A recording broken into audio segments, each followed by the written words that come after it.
Leto 2011 se je za slovensko člansko izbrano vrsto spodbudno začelo. Slovenija je na januarski FIFIni lestvici zadržala 17. mesto. V prvi februarski prijateljski tekmi pa so varovanci Matjaža Keka v Tirani premagali Albanijo.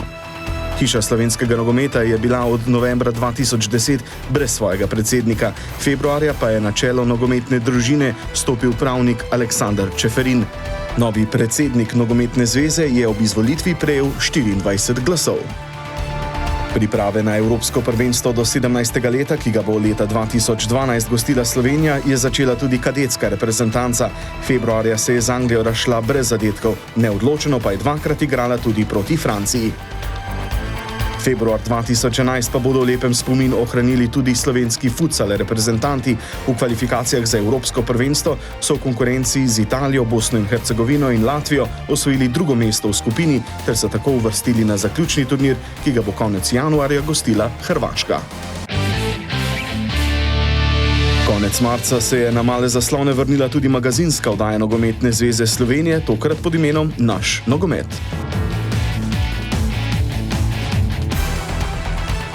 Slovenijo je na evropskih prizoriščih odlično predstavljal naš edini sodnik iz elitne druščine, Koparčan Damir Skomina.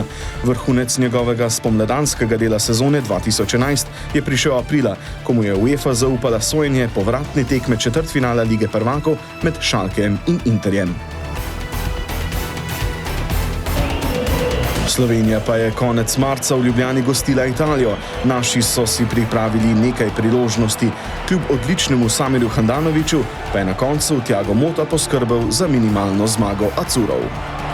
Slovenija se je nato z gostovanja na Severnem Irskem vrnila s točko.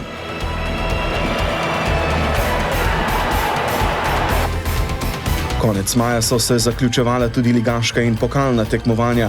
V finalu ženskega pokala sta se v Ivančni Gorici pomerili Krka in Jevnica in medtem ko so v državnem prvenstvu slavile Novomeščanke, so pokalno lovoriko v svojo vitrino pospravile nogometašice Jevnice. Te so v razburljivem finalu slavile 4-2. O razburljivosti nogometa pa najbolj pričata naslednji tekmi. V finalu mladinskega pokala sta se v Kranju pomerila Interblok in Mura. Ljubljančani so v tekmo krenili kot favoriti, toda kmalu ostali brez enega igralca, potem še brez dveh. Muraši so 3 rdeče kartone nasprotnika izkoristili sebi v prid in slavili s 3-1. Z 2 zadetkoma je nas se ponovno opozoril reprezentant do 19. leta Mitja Lotrič.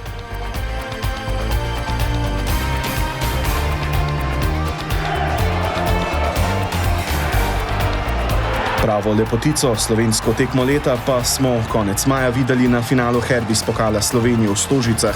8 zadetkov, če štejemo tudi razveljavljeni zadetek Brazilca Juninha, 12 metrovki, rdeči karton in pa atraktivna igra dveh ekip, ki sta si želeli v svoje vitrine pospraviti pokalno lovoriko.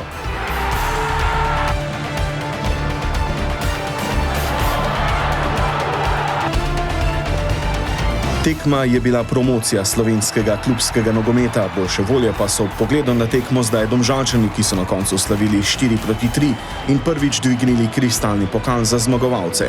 V mariborskem taboru so imeli več razlogov za veselje nekaj dni pozneje, ko so osvojili 9. naslov državnih prvakov v prvi ligi.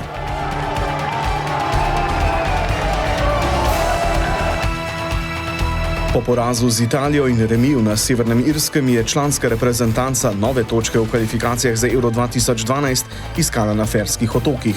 Za nekaj razburljivosti je najprej z rdečim kartonom poskrbel Marko Šuler, že nekaj minut zatem pa je pot do zmage tlakoval Tim Matavž, ki je zabil za 1-0.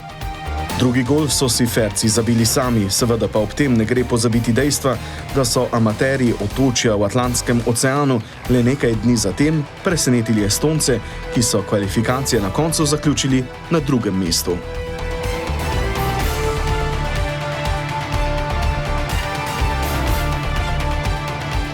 Prvi del pregleda zaključujemo v Litvi, kjer so se v nove kvalifikacije za Evropsko prvenstvo do 21. leta podali tudi mladi reprezentanti.